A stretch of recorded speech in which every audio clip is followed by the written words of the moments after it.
Hello students, welcome to my channel. Today we will study direct and indirect speech. It's part 5, imperative sentences. Now let's start.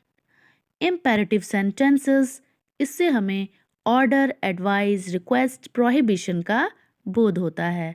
ऐसे sentences जो है mostly verb से शुरू होते हैं और there are some general rules which you have to follow. First one is reporting verb को अर्थ के अनुसार हमें order, tell, ask, request, advice, beg, command और फॉरबिड, प्रोहिबिट ऐसे शब्दों को हमें इस यूज़ करना है.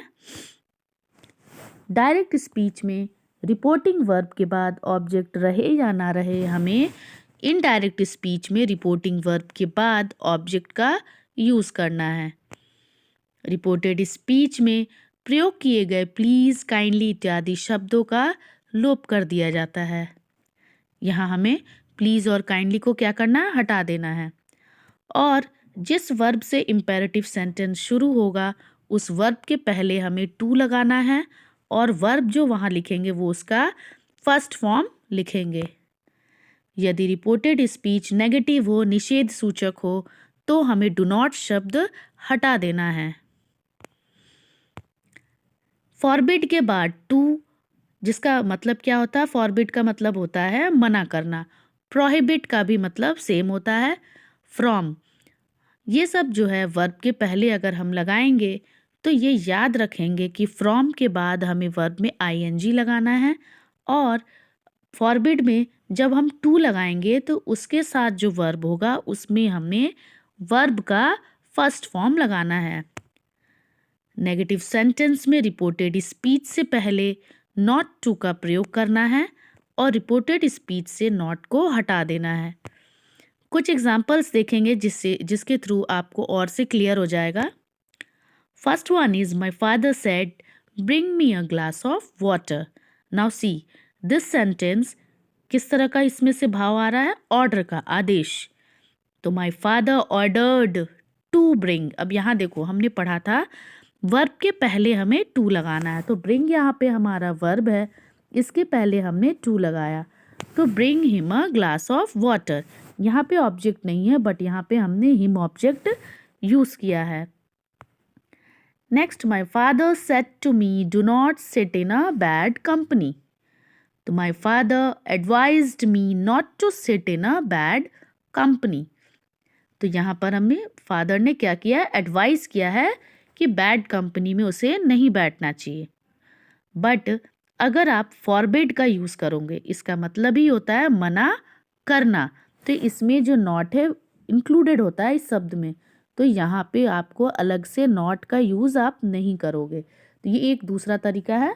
My father forbid me to sit in a bad company. He said don't drive the car too fast. He forbade me to drive the car too fast. यहाँ पे हमने not का यूज़ नहीं किया है.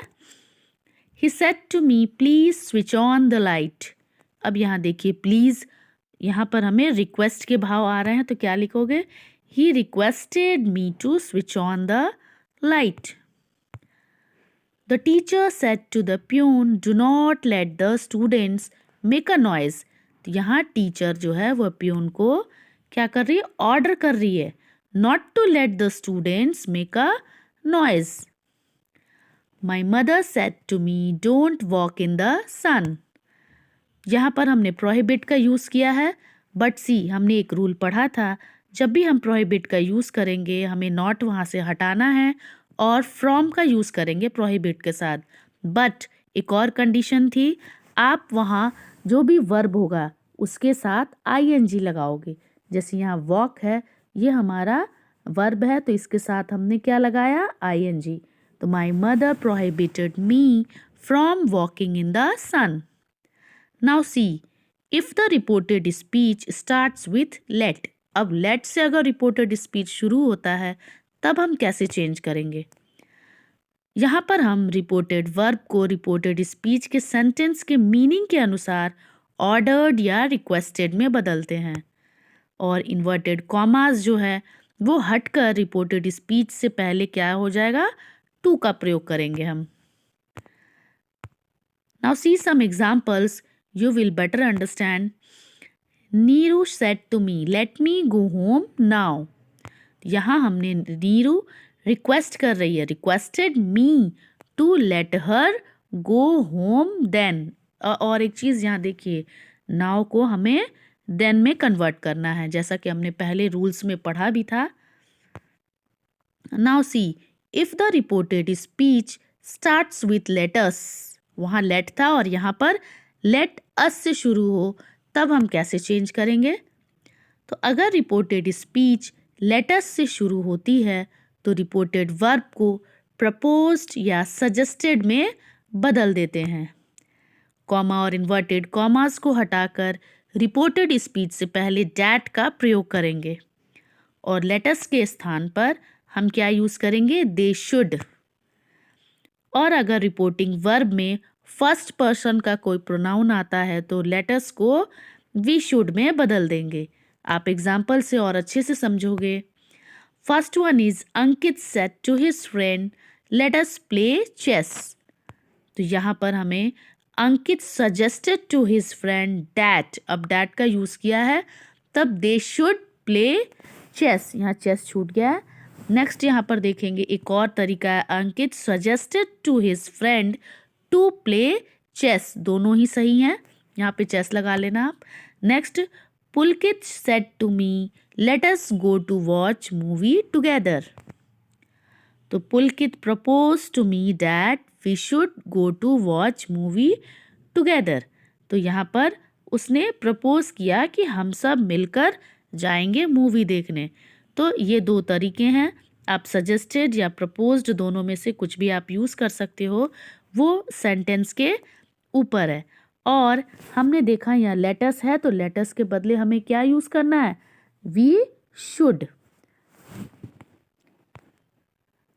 और एक तरीका जैसे मैंने बताया था, टू का यूज़ करके अगर करोगे तो कैसे करोगे? Pulkit propose to me to go to watch movie together. ठीक है, नेक्स्ट वीडियो में हम अगले न्यू कंटेंट के साथ मिलेंगे। अगर आपको इस वीडियो में कुछ समझ ना आया हो तो आप हमें कमेंट सेक्शन में ज़रूर पूछ लीजिएगा। चलिए अब हम नेक्स्ट वीडियो में मिलते हैं, तब तक के लिए बाय बाय।